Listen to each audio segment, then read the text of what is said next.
All right, I want to walk you through the early stage of writing the economics essay, and we're going to get through this right here, the early draft stage, and we're going to be using these guys, the readings, to get through this, especially this guy, okay? So let's first go over the economics essay assignment and make sure we understand it. We're at a 6-paragraph essay, and that's always 4 body paragraphs, an introduction, conclusion, that's 6. That applies the economic theory of one economist we have read for this unit to a current issue covered at theeconomist.com. Isolate specific points in the economist's essay. By this economist, I mean either Smith, Marx, Keynes, or Friedman, okay, that deal with how wealth is either developed or distributed and show how the words and phrases provide an insight into an economic situation that is currently developing. Okay, so we need a current situation, and we need to figure out which theory, in which only one of the theories applies to that one situation. And so we got to get a good match from the beginning. Do not try to cover the entire work or economic situation you are writing on. So, okay, that's good. I don't have to write everything about Smith or Keynes or whomever. And I also don't have to explain all the nuances of the current situation, okay? So you don't need to do either one.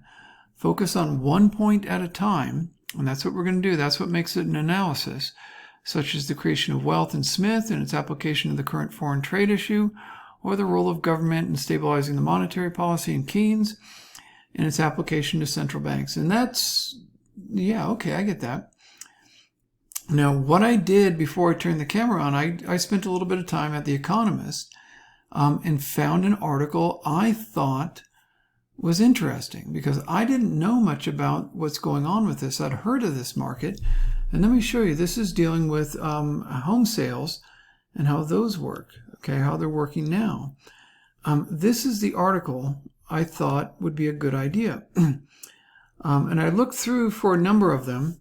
And this is the one that struck me as somewhat odd, and I didn't really understand everything that's going on in it. Technology is poised to upend America's property market.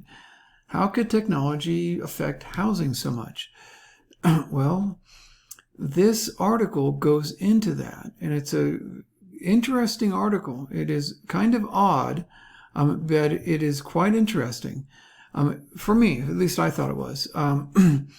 It goes into how the real estate market has changed most recently and how technology has come in the forms of Zillow and others are coming in and reworking how markets are sold and bought and how the whole market overall is working now that we have companies like Opendoor, Redfin, and Zillow.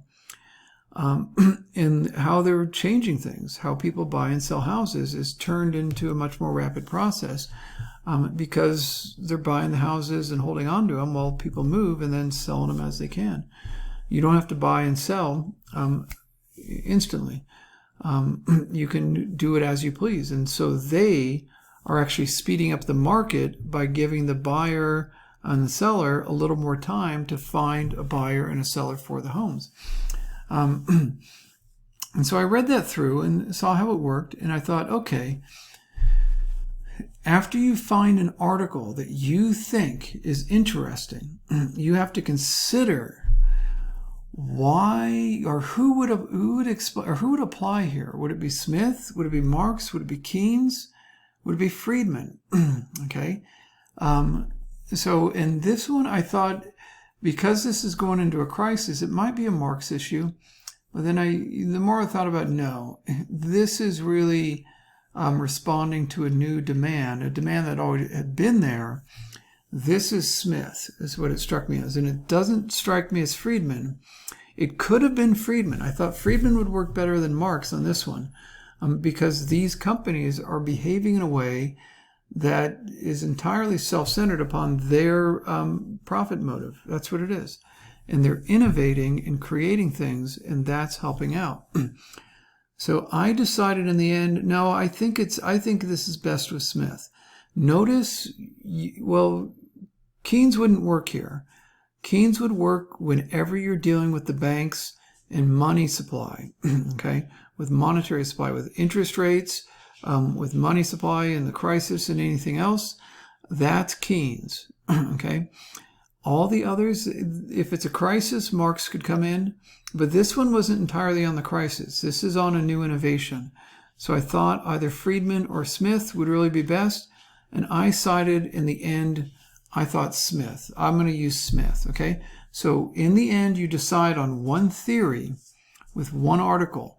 If you don't get that first step right, the rest of the essay is going to be difficult, okay? So make sure you really think through how you're going to match your articles to your situation.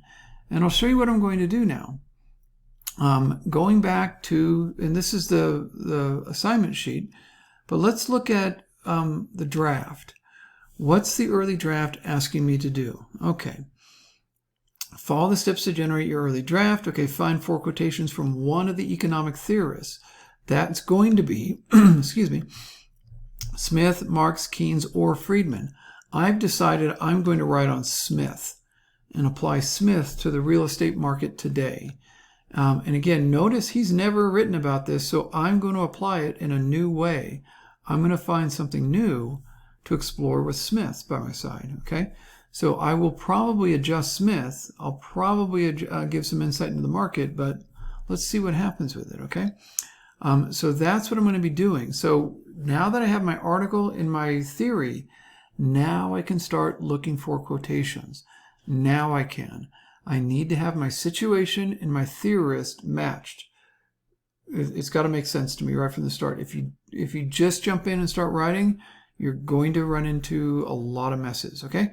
So I'm going to go through right now, and what this asks me to do is give a quotation of 3 to 6 lines, describe the phrases, words and phrases, the author, and how does it apply. So what I'm going to do is get a Smith quotation, one of them, explain it, and then apply it to the situation. Then I'm going to get another Smith quotation, explain it, apply it, and then I'm going to do it again and again. Okay, so that's what I'm going to do, and I'm just going to ask you to hold on tight while I go through and start getting my Smith quotations, and then I'll show you what I've come up with. Okay, so, and again, I need to be clear about this. I'm writing this right now and know for certain I don't know where this essay is going to go. I don't know what the thesis is going to be. I'm going to find out. First thing I did was to match my theory to my situation. That's what I did. I didn't come up with my thesis. I matched my theory to my situation, and it's general. I'm going to work out the details right now, piece by piece, okay? So let me stop it right now, and I'll come back in a moment. Okay, I wanted to show you kind of what I've started with, and again, I want to be clear, it's the essay's starting to get some direction, but I still don't really know exactly where it's going. I just kind of had a good idea sort of at the start, and I'm going to find out as I go through it. But I'll show you some of the things I've done. I've started a little bit on the first body paragraph, but I found the quotations I want to work with. And that was a process of discovery as I went through it. Now, as you know with Smith, the really valuable paragraphs are 10, 11, and 12. So I went to those, and I got something from 10. Everybody knows this one. A country that has no mines of its own must undoubtedly draw its gold and silver from foreign countries. And I thought, boy, how does that apply? But I knew that was essential to Smith. And this is the first paragraph I've written, and I found some things out. And again, this is the discovery process that goes on while you're writing. And I described what he talks about, okay, and I described Smith here. The quotation is from Smith. The description is about Smith, okay? That's what I'm doing. And then something that really got to emphasize is the way the market just pulls in commodities into where it needs to go. As long as it's productive and it can do that, you know, great. So how does England get wine? It makes beer. That's what it does, because Italy wants beer, and, you know, let's talk. So I explained Smith, and then I started writing about how does that apply to the real estate market in the article. And the thing that I really noticed is that there's a demand for lower fees. And that's what I started to figure out, that there's a demand for lower, the fees are too high in in the U.S. And I went to this chart right here, and it shows it. The fees in the U.S. are far higher. We're in the 6% range. And you can see that's a developed economy right there. Spain is in the 5% range. Russia is anywhere from 4 to 6.5. But Germany is down around 4. Canada is right around there, around 3 to 4. Australia is around 2. China is anywhere from 2. So most of them are down lower than we are. So I started to explain that situation. In the U.S. real estate market, there is a demand for lower fees. Okay, these fees are currently far higher than they are than other developed nations around, So Smith's approach would not ask that the government of the U.S. get involved to lower the fees, but instead let the market work out a more efficient process. Okay, that's not written very well, but it's okay. It's first draft. Okay, don't complain. I'm getting there. So that's what's going on. This is a perfect Smith situation. I didn't know that when I started. And I got the 11 paragraph, the commodity of every human industry can neither purchase or produce naturally regulates itself. That's the invisible hand metaphor. You may have heard it from Smith. And I've found some other quotations from 12 and other things. But as I read through Smith, I saw that, wow, the market, this was a paragraph on page 14 on the opening of the America markets to England around the time of 1776, and what that did in England. And it revolutionized, and it was all about the revolutionizing of the markets. And so I took this quotation from 14 by opening a new and inexhaustible market to all the commodities of Europe. And again, I need to be clear, I didn't have this in mind when I first started writing. I found it, and I went, boy, that applies to that article. Because it's a new market, and this new market is changing rapidly. That's what's going on in the real estate market. And that's what he said happened with America when they had all these goods coming from the U.S. flooding into England. And the effect of it over all the commodities of Europe were almost all new to America. And many of those in America were new to Europe. So notice that this wasn't just a win situation for England. This was a win situation for America, and this was overall kind of as they say, a synergistic relationship. It worked together. It worked well. So I'm seeing that kind of going on in this market. So I'm going to keep writing and see what happens with it. I'll check back with you as I finish going through. And I found my quotations first, and now I'm starting to apply it. Piece by piece. Okay, I'll be back in a moment. Give me time. Okay, now I've gotten the draft together and I've changed my shirt, so everything should be in place. And let me show you what I came up with. And it's still quite rough. Remember, this is the early draft, so I'm not going to worry if things aren't put together yet. In fact, I started having a number of questions about the distinctions they were making between brokers and agents, and I don't know. I was getting kind of mixed up. But I can solve that in the middle draft stages. I just needed to generate my basic ideas, okay? So let's go through it. And I got my quotations. Country that has no minds of its own must undoubtedly... So I put out the mechanism of supply and demand. So I found, and I wrote about this. To lower the fees, there's a demand to do that. And this technology supplied, it offered a opportunity to lower the fees in line more with what the rest of the world's charging. The U.S. fees are about almost double what other nations are charging, which is a sign that you have an inefficient market. So, and then what I just wrote was this, and the quantity of every commodity which human industry can either purchase or produce naturally regulates itself. That's the invisible hand in every country according to the effectual demand, or according to the demand of those who are willing to pay the whole rent and labor. Okay.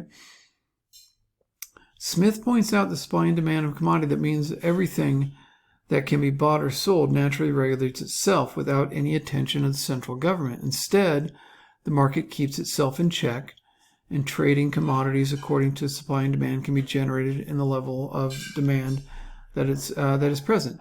And I'm like, okay, that's kind of neat. But as I started looking over the article and saw how that applied, I realized, dang, they're having the judges step in and make the market more competitive. So in this case, this is something because there were kind of secret deals within the market that made them not share certain information. Some of the agents and brokers weren't showing or weren't listing certain information and certain fees. And they were forced to do this by the courts. So, what happened with this one, what happened here was Smith applied to it, but there was a shortcoming because in order to keep the market, competitive, the government had to step in, not to pick a winner and loser, but be sure that there was competition, that there was a free, trade of information out there. And so there was competition. And so that was a little shortcoming in Smith. And this was something I only discovered by writing it and by applying it. So this is something that was going to show up certainly in my thesis, that Smith came up, sometimes the central government and the court system is necessary to ensure the competitiveness within the market. He didn't really foresee the kind of monopolistic behaviors that these guys engage in.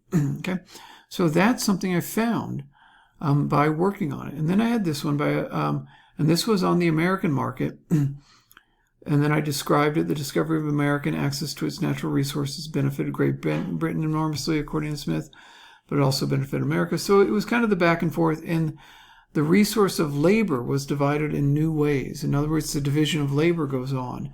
And because this market opened up, the labor divided up and people specialized more. And so I noticed that, yeah, that's definitely going on here. Agents, especially on this aspect, have become in many cases intermediate buyers. That was an innovation in labor, where the agents start buying the homes of people who are selling them rather than finding the buyer. The agent becomes a buyer and uses his or her access to capital to quicken the sale. And that's an innovation in labor. So I'm going to make sure I touch on that.